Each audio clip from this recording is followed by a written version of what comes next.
Alô. Muito bem, tudo certo.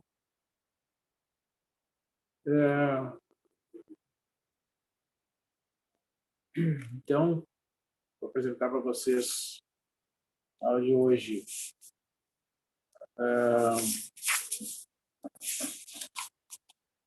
A nossa aula de aplicações da derivada.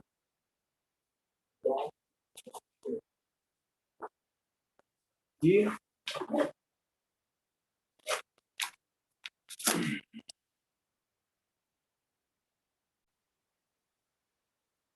muito bem. Então, vou iniciar aqui mais uma atividade de análise matemática, falando um pouco mais sobre o método de Newton-Raphson, né, que tem por objetivo resolver equações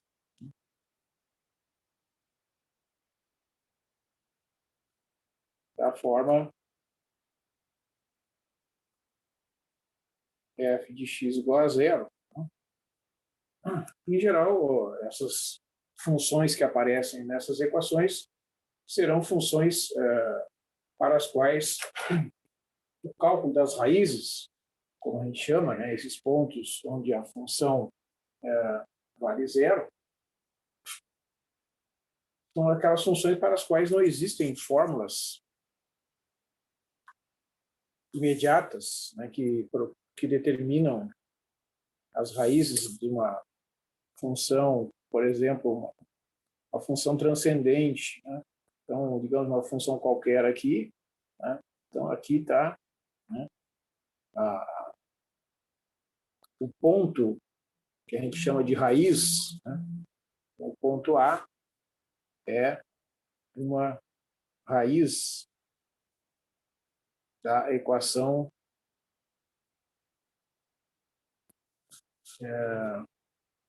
f de x igual a zero. Né? A gente conhece, por exemplo, as fórmulas de resolução das equações de segundo grau, né? A partir do conhecimento dos coeficientes a, b e c de uma função de uma equação de segundo grau, é possível calcular todas as raízes, né? Mesmo até que elas sejam complexas. Né? E até existem fórmulas para a resolução de equações de terceiro grau. Porém, essa fórmula que resolve as equações de terceiro grau não é tão conhecida, né, como a fórmula que resolve as equações de segundo grau.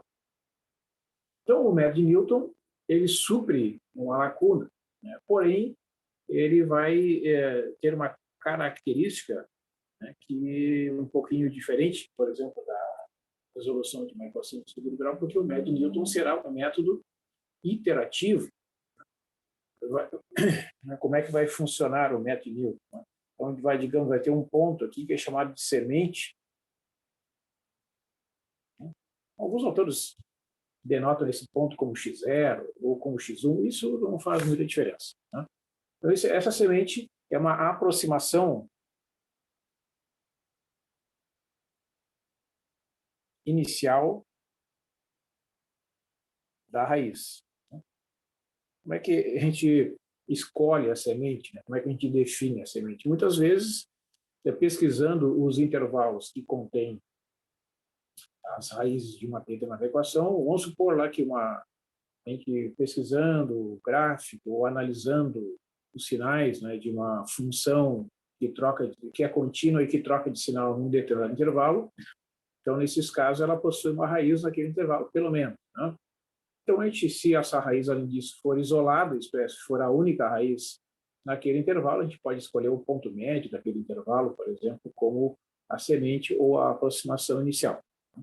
E aí, então, serão definidas as seguintes aproximações. x2 igual a x1 menos f de x1 dividido pela derivada da f em x1. Depois, o x3 igual a x2 menos a f de x2 dividido pela derivada da f em x2. Isso corresponde à seguinte situação. Vamos fazer aqui um gráfico.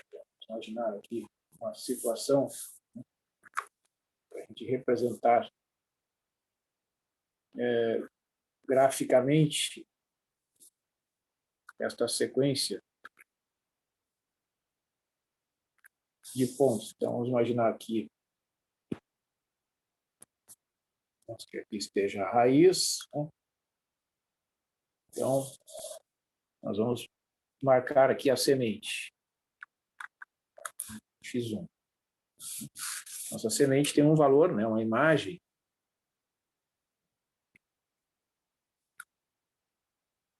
Temos f de x1. Tá? O que vai acontecer? Se a gente pegar a equação da reta tangente,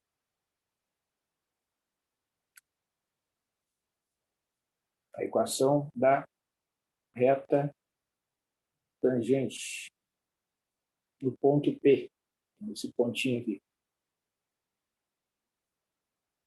é y menos f de x1 igual a derivada em x1 vezes x menos x1. Né? Ou seja, o y é igual a f de x1 mais a derivada da f no x1 vezes x menos x1. Então, essa reta, ela vai ser uma reta que vai interceptar aqui o eixo x, né, neste ponto. Então, vejam que nesse ponto,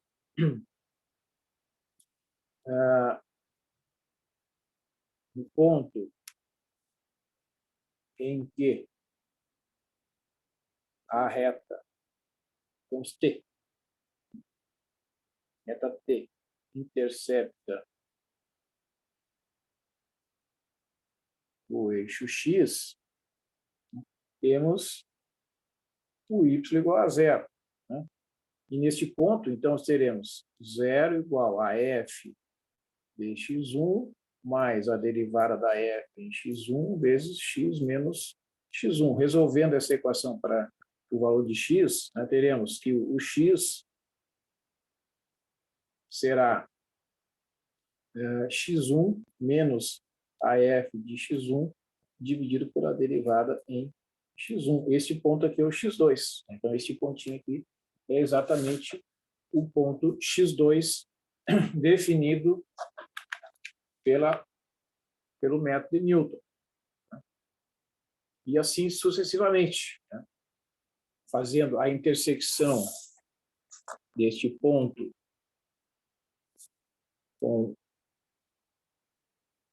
indo até a curva e traçando a reta tangente, que eu vou traçar a mão livre aqui, né? Teremos o ponto x3, que vai claramente ser um ponto mais próximo, então, da raiz, que é representado pelo ponto A, e assim sucessivamente. Então, em geral, né,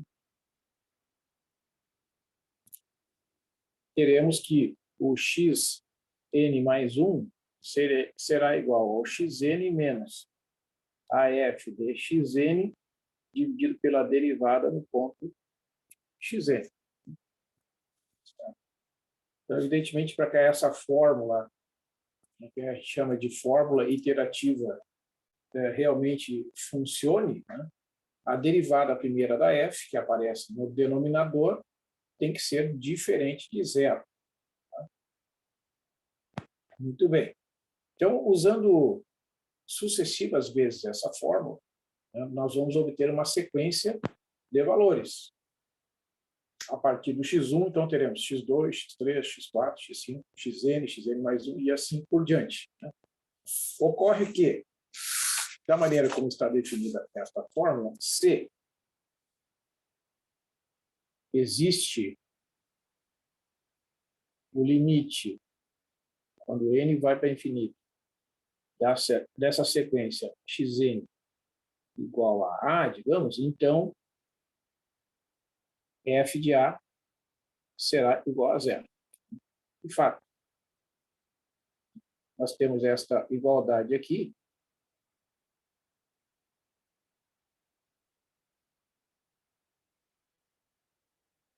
que define a sequência de aproximações gerada pelo método Newton-Raphson. Então, tomando o limite dos dois lados desta igualdade, teremos limite, quando n vai para infinito, de x índice n mais 1, igual ao limite, quando n vai para infinito, do xn menos o limite, quando n vai para infinito, de f de xn dividido pela derivada da f em xn. Né? Então, vamos supor que, como dito lá, né, que exista o limite. Então, teremos limite de xn mais 1, quando n vai infinito, é igual a A, porque o limite de xn e o limite de xn mais 1 são iguais se o limite existe. Então, vai ficar igual a A menos f de A, pela continuidade da f, dividido pela derivada de f calculada em A, também supondo que f' seja uma função contínua. Então, né, subtraindo esses dois resultados, f de A dividido pela derivada da f em A é igual a A menos A, que é igual a zero. Ou seja, f de A dividido pela derivada da f é igual a zero. Logo, como o numerador é igual a f de A, conclui-se que a f de A é igual a zero. Isso demonstra que, se esta sequência gerada pelo método Newton-Raphson possui limite, então, neste ponto A, que é o limite da sequência xn, quando n vai para infinito, deve ser o ponto A onde a função vale zero. Isto é, o ponto A é uma raiz da função f. Né? Então, as hipóteses que garantem que o método de Newton, né, vai funcionar bem.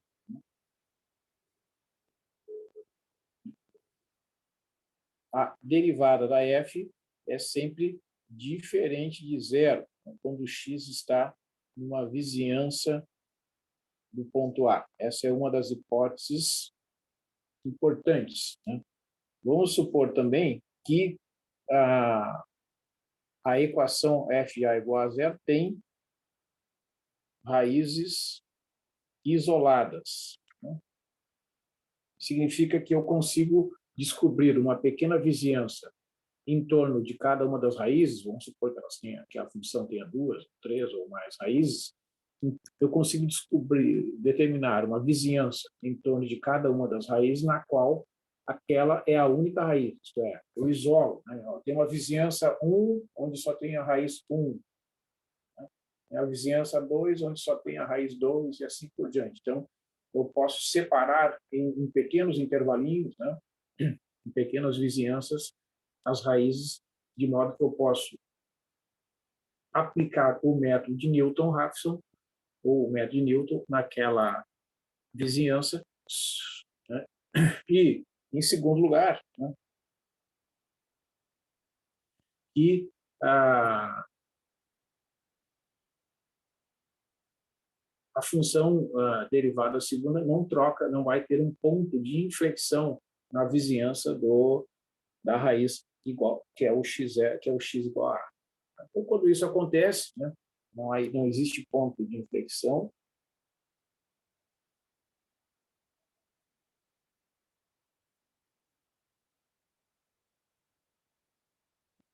Essas hipóteses garantem que, se eu escolher, né,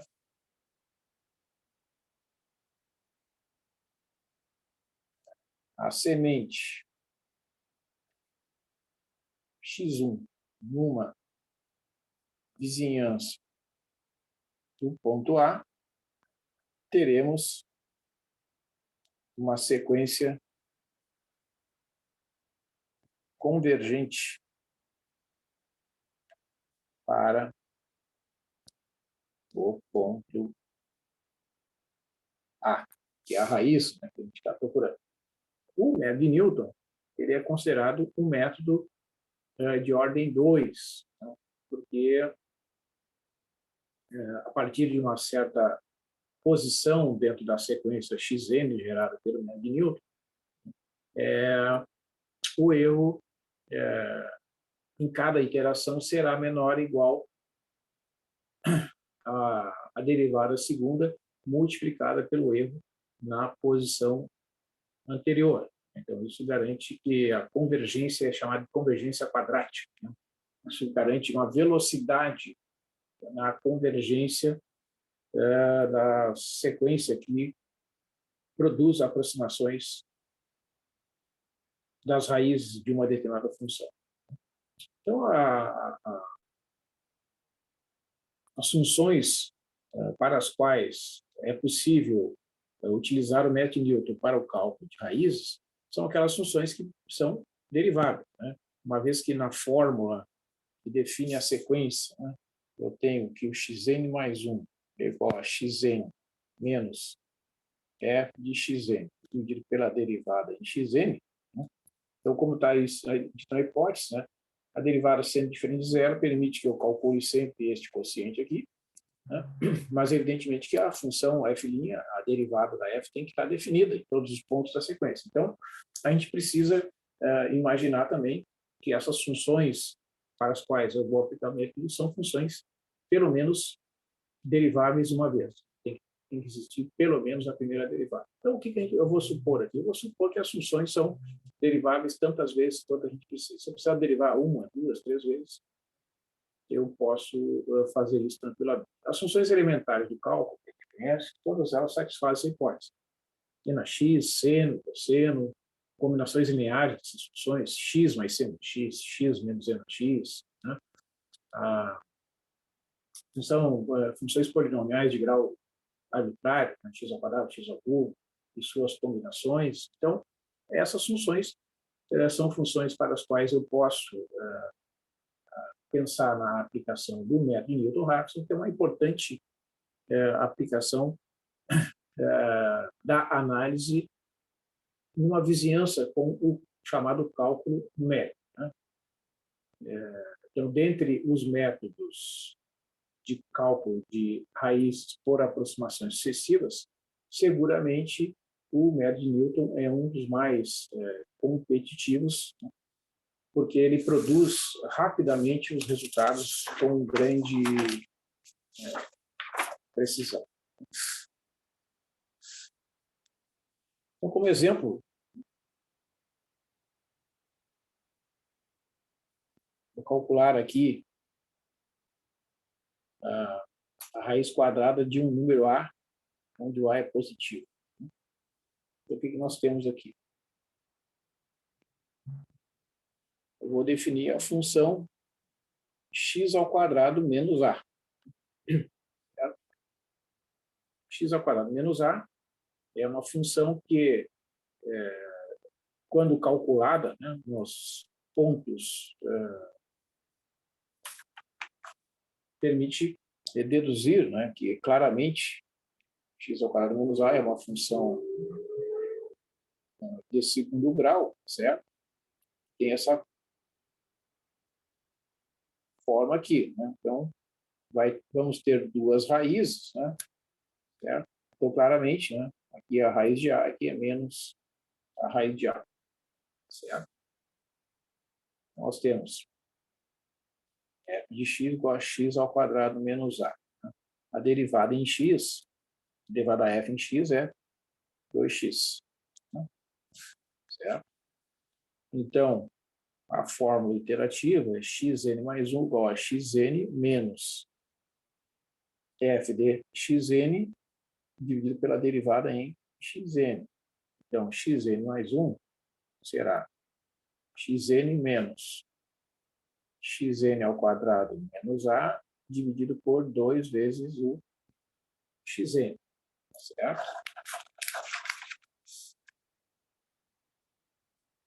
Ou seja, simplificando isso aqui, nós teremos 2 vezes xn como mínimo múltiplo comum dessas duas frações, 2xn vezes xn, dá 2 vezes xn ao quadrado, menos o numerador dessa expressão, que é xn ao quadrado, mais a. Ou seja, subtraindo aqui, fica xn ao quadrado mais a, dividido por 2 vezes o x índice n. Eu posso, então, reescrever essa fórmula dizendo que o xn mais 1, vejam, se eu separar aqui, vai ficar xn sobre ao quadrado dividido por 2xn, vai ficar xn sobre 2, né? Mais a dividido por 2 vezes xn. Eu posso escrever ainda como 1 meio de xn mais a sobre xn. Esta é a fórmula, no seu formato simplificado, que produz aproximações sucessivas que, lá no infinito, né, quando o n vai para o infinito, vão convergir para a raiz quadrada de um número a, onde o a é um número positivo qualquer. Então, vamos imaginar aqui um valor, né, um caso particular da aplicação dessa fórmula. Vamos imaginar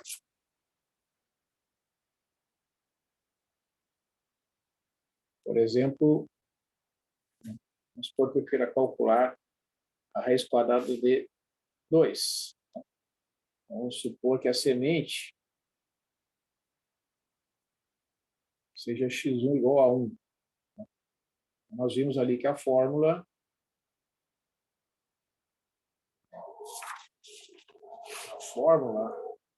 é xn mais 1 é igual a 1 meio de xn mais a sobre xn. Essa é a fórmula do Newton para a raiz quadrada de a. Então, xn mais 1 é igual a 1 meio de xn mais a sobre xn. Ou seja, o xn mais 1 é igual a 1 meio de xn mais 2 sobre xn, já que o a vale 2 neste exemplo. Nós queremos calcular aproximações sucessivas da raiz quadrada de 2. Nós queremos calcular a sequência que converge para a raiz quadrada de 2. Então, x1 é igual a 1.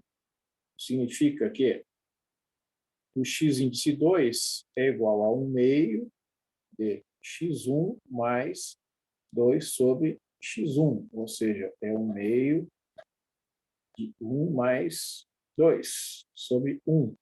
Então, o x2 vai ficar 1 meio de 1 mais 2, ou seja, 3 meios, ou 1,5. Ele ganhou x índice 2. Bom, então temos que o x2 resultou em 1,5. Portanto, o x índice 3 será 1 meio de x2 mais 2 sobre x2. Ou seja, é 1 meio que multiplica 1,5 mais 2 dividido por 1,5. Então, o x3 será 1 meio vezes 1,5 mais. Vamos fazer aqui o cálculo.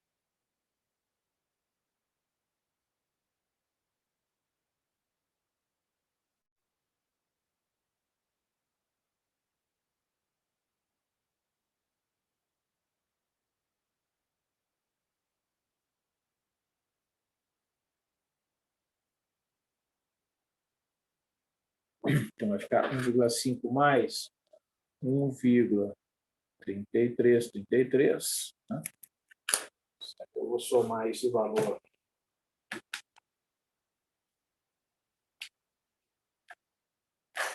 transformar esse valor em 1,5 e vou dividir esse resultado por 2. Vai dar 1,416667. Vou usar aqui 6 casas decimais. Então, vejam, a aproximação inicial escolhida igual a 1, né? Resultou em x índice 2 igual a 1,5. Agora, usando que o x2 é 1,5, temos os cálculos e a aproximação x3 é 1,416667. Então, x3 é 1,416667. Então, o x4 é 1 meio de x3 mais 2 sobre x3. Meio que multiplica 1,416667 mais 2 sobre 1,416667. Então, nós vamos obter aqui, nós vamos fazer 2 dividido por 1,416667, tomar 1,416667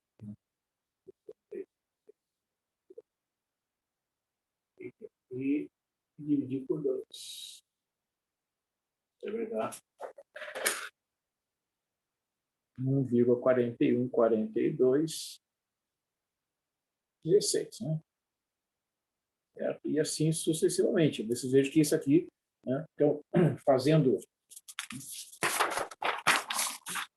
uma análise dessa sequência, o que nós temos?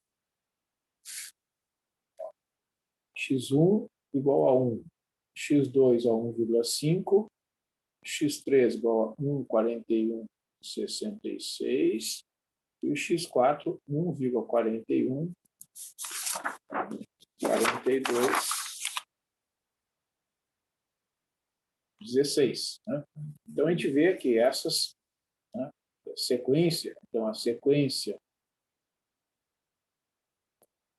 x1, x2, x3, etc., né, converge para a raiz quadrada de 2 se o n for para mais infinito.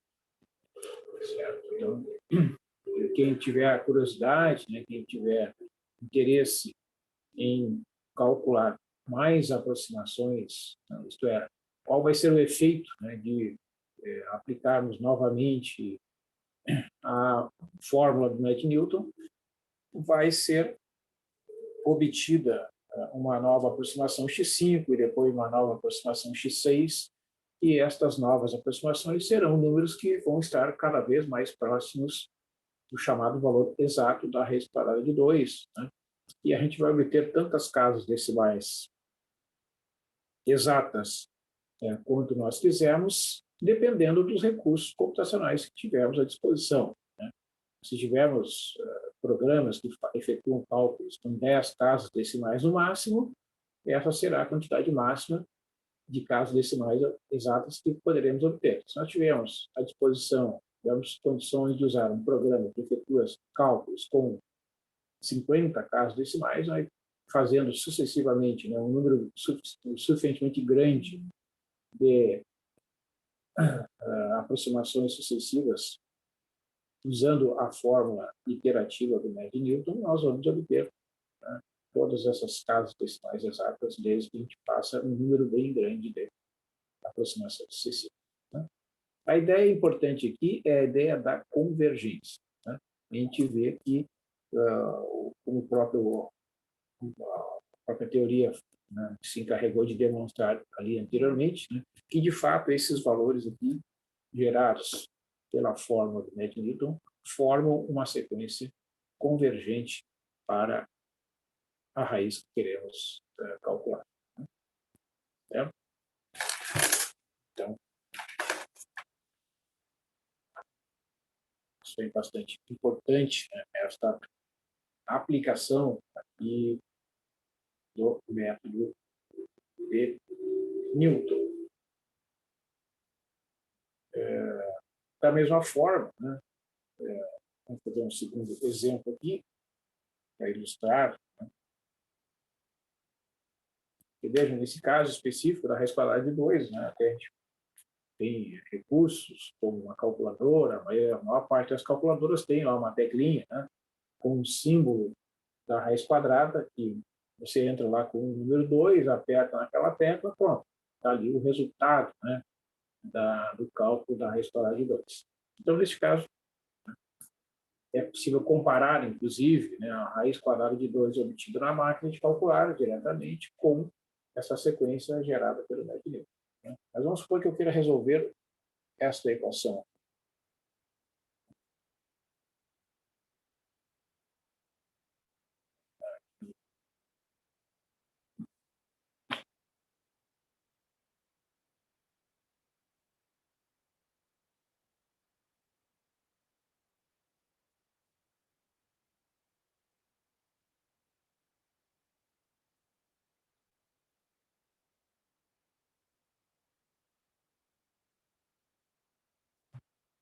Então, esta é uma função que, para eu calcular as suas raízes, né, a equação correspondente, que é e na x mais x igual a zero, é uma equação chamada de equação transcendente, né, porque a função e na x mais x é a soma de um polinômio de primeiro grau com uma função e na x, que é uma função transcendente. É uma função que, para eu calcular essa função, né, pela sua definição, é necessário que a gente desenvolva infinitas operações, né, de adição, subtração, multiplicação e divisão, né?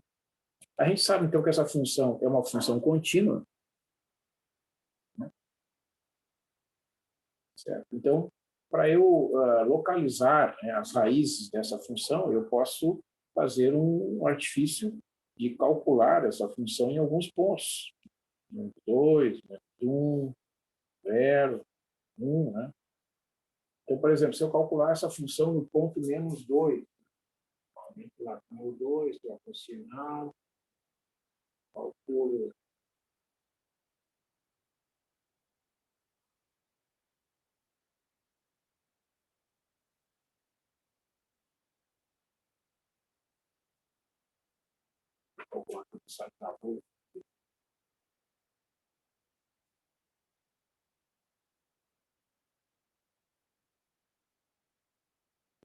ESC menos 2 mais menos 2, né? A menos 1,8, mais ou menos. Se eu calcular ESC menos 1 somado com menos 1, a menos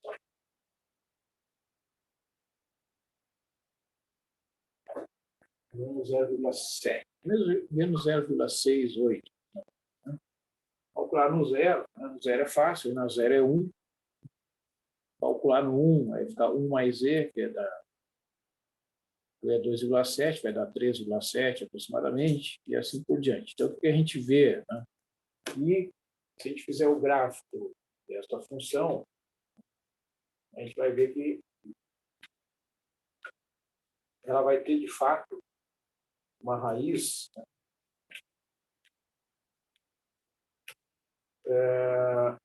e vai ser uma única raiz, tá? Essa função, vou fazer aqui para enxergar a representação.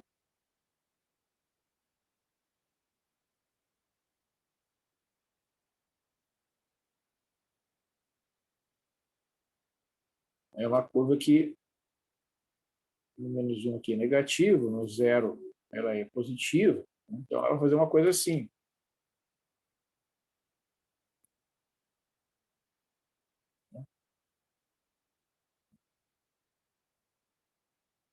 Então, aqui, ó, entre menos 1 e 0, deve existir uma raiz, né? Deve existir uma raiz para esta função, né? E também é possível provar que esta vai ser a única raiz pelo seguinte, né? Nós vimos que quando uma função tem uma derivada positiva, ela é sempre crescente. Então, vocês vejam, a função n na x mais x, ela vai ter como derivada a função e na x mais 1. Essa é a derivada primeira da função e na x mais x. Ora, e na x é sempre um número positivo, né? Nós vimos isso como uma das propriedades da função e na x. Essa parcela aqui sempre será positiva. Somada com 1, o resultado é que a derivada é sempre positiva. Então, como a derivada é positiva, a função e na x mais x é uma função crescente, né? Como está indicando esse gráfico. Y igual a e na x mais x. Ora, se a função é crescente e tem uma raiz aqui, ela não vai ter outra raiz em qualquer outro intervalo. Então, esta aqui certamente será a única raiz desta função, porque ela sai aqui, né, pelo cálculo que nós fizemos, né, e como o gráfico está mostrando, para valores de x que são negativos, ela tem imagens negativas, lá pelas tantas, as imagens se tornam positivas, então, pela continuidade, tem que existir um ponto entre menos 1 e 0, em que a função é igual a zero, e esse é o único ponto pelo fato de a função ser uma função crescente, né? Certo? Então, vamos registrar isso por escrito, né?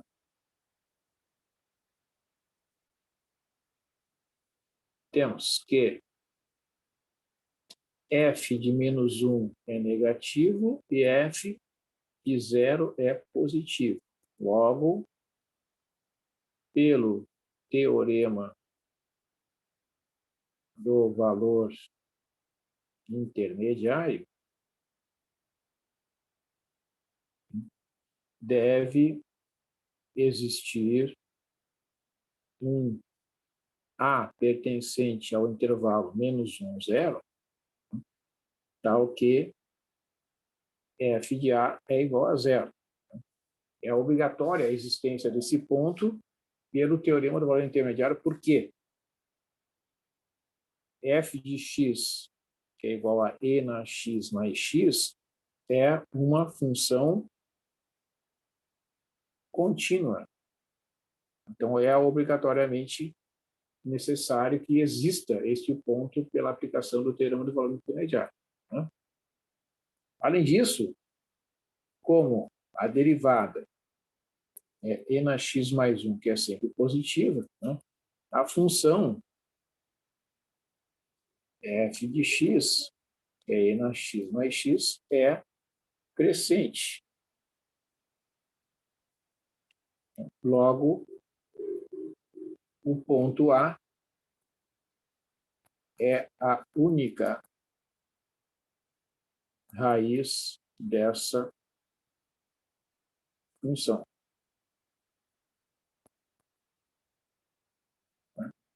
Certo? Não pode haver outra, porque se tivesse outra, né, a função deixaria de ser crescente, né? Ela teria que crescer depois de crescer. Mas para decrescer, a derivada teria que ser negativa, e a derivada é sempre positiva, porque é a soma de um número positivo, que é 1, com um n x, que também é um número positivo para qualquer x. Então, essa análise é muito importante, porque agora ela garante, né, de modo conclusivo, que este ponto entre menos 1 e 0 é o único ponto que realmente é a raiz da equação e na x mais x igual a 0. Né? Então, a raiz, né, pertence a esse intervalo menos 1, 0. Né? Então, o que a gente sabe? Nós temos que a f de x e na x mais x, a derivada e na x mais 1, né, e o xn mais 1 é igual a xn menos f de xn pela derivada em xn. Então, vai ficar xn menos f de xn e na xn mais xn dividido por e na xn mais 1. Então, o xn mais 1 será e na xn mais 1. Aqui tu multiplica, fica xn e na xn mais xn menos e na xn menos xn. Então, é possível simplificar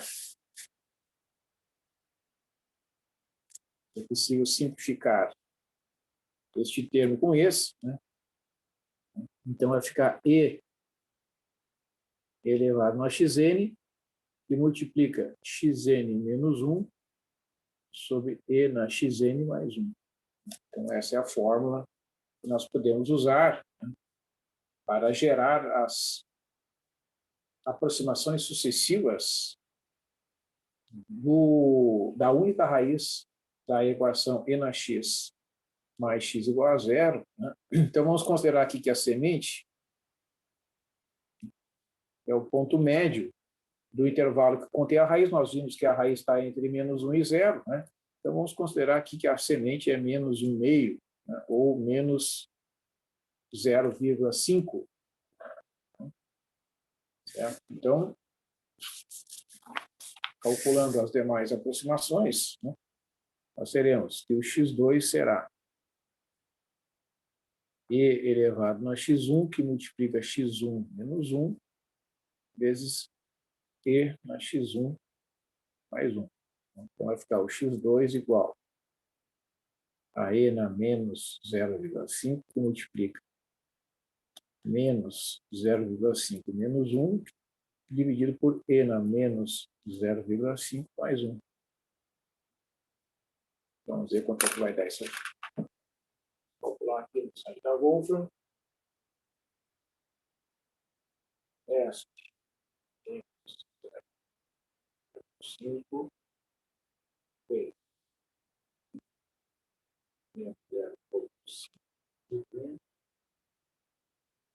dividido por S. 5,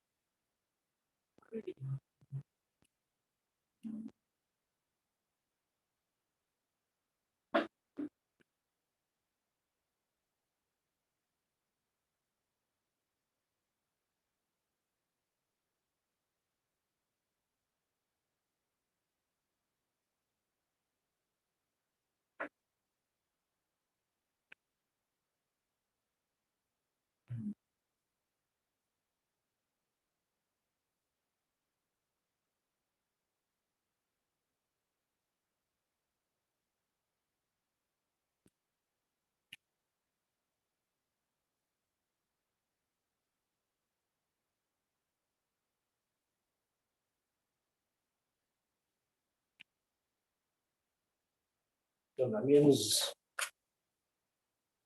0,56, 63,11. Certo? E assim sucessivamente, né? Vamos fazer mais um cálculo aqui, né? O x3 será ESP x2 que multiplica x2 menos 1 sobre e na x2 mais 1. Então, pega-se esse valor, né, ali do x2 e se coloca ali em lugar do...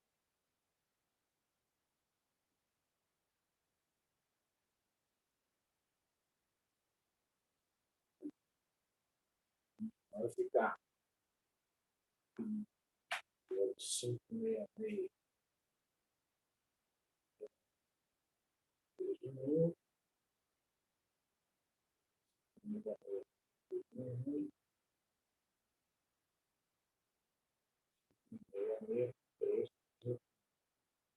vai ficar. Então, x3 igual a 0, menos 0, 5, 6, 7, 143. Então, e assim por diante. Então, a sequência x1, x2, x3, etc., né, converge para a raiz que pertence ao intervalo de 1 e 0.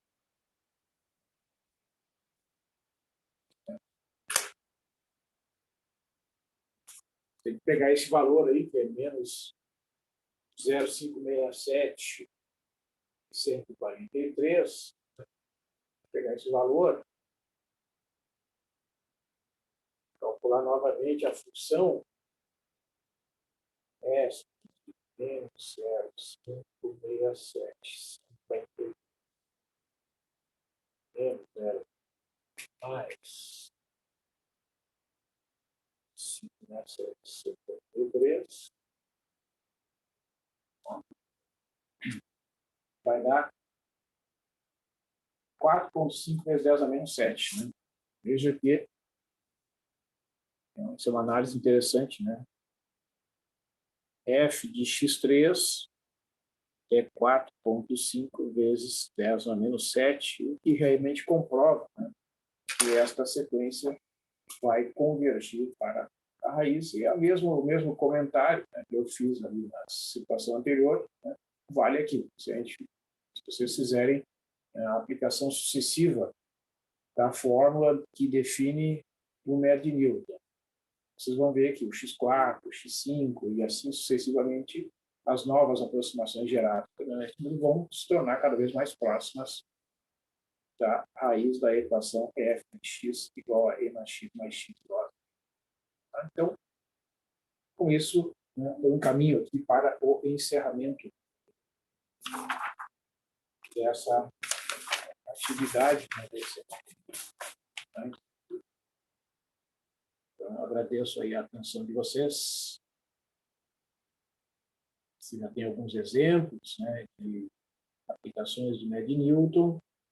Vocês têm exemplos de desenvolvimento de Taylor, né, para o cálculo de aproximações das funções do tipo exponencial, seno, cosseno. Né? Por exemplo, para ilustrar aqui, por exemplo, nós vemos que o desenvolvimento de Taylor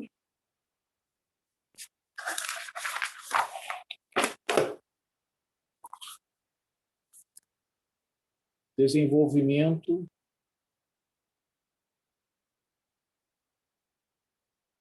de Taylor permite escrever aqui f de A mais H é igual a f de A mais f' de A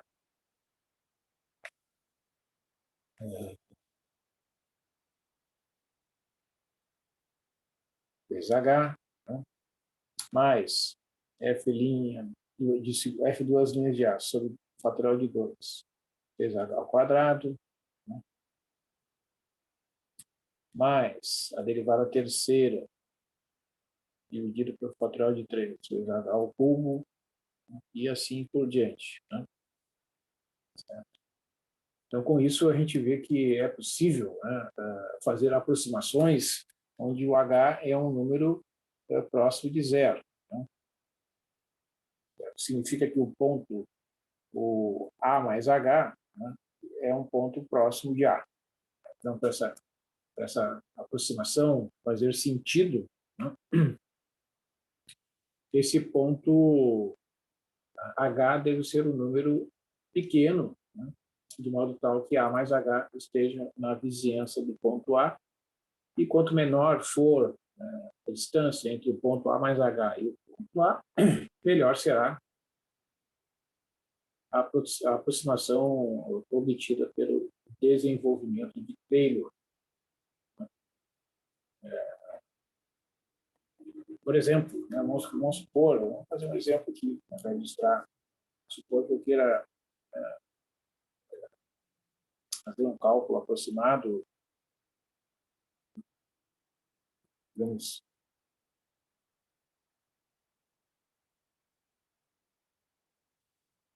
e na 0,2, né, usando uma aproximação, ou melhor, um desenvolvimento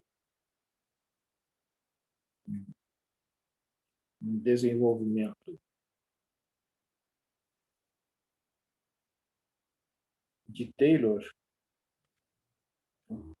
até a derivada segunda.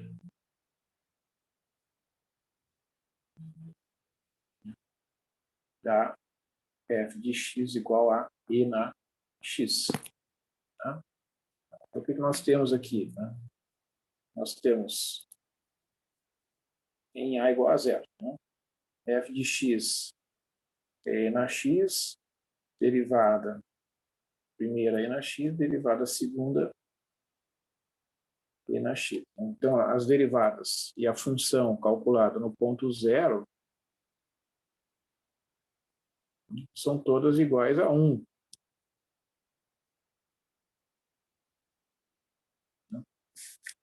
Certo? Então, o que nós temos? Substituindo naquele desenvolvimento de Taylor, né?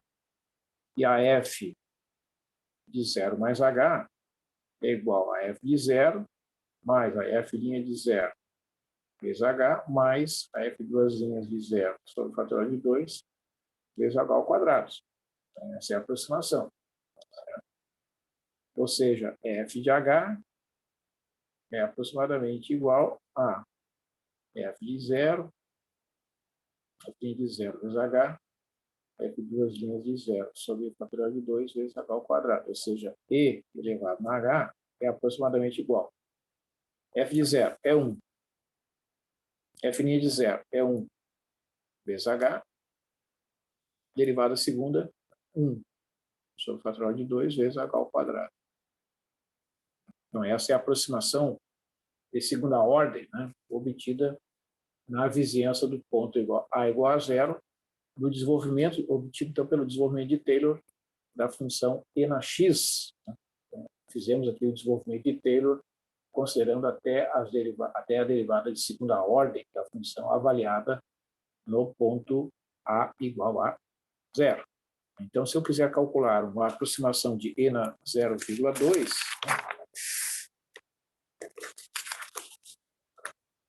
vou escrever de novo aqui, e elevado na h é aproximadamente 1 mais h ao quadrado sobre 2, fatorial que é mais do que 2. Né? Então, e elevado na 0,2 é aproximadamente 1 mais 0,2 mais 0,2 ao quadrado sobre 2. Então, e na 0,2 é aproximadamente 1 mais 0,2 mais. Se a gente multiplica aqui o 0,2 por ele mesmo, dá 0,04, divide por 2, 0,02. Então, e na 0,2 é aproximadamente 1,22, né, pelo desenvolvimento de Taylor. E f de x igual a e na x em a igual a zero. Então, esse é um resultado, né, que é interessante, uma interessante aplicação do desenvolvimento de Taylor de uma função na vizinhança do ponto a igual a zero. Então, com isso, eu encaminho aqui o encerramento desta atividade.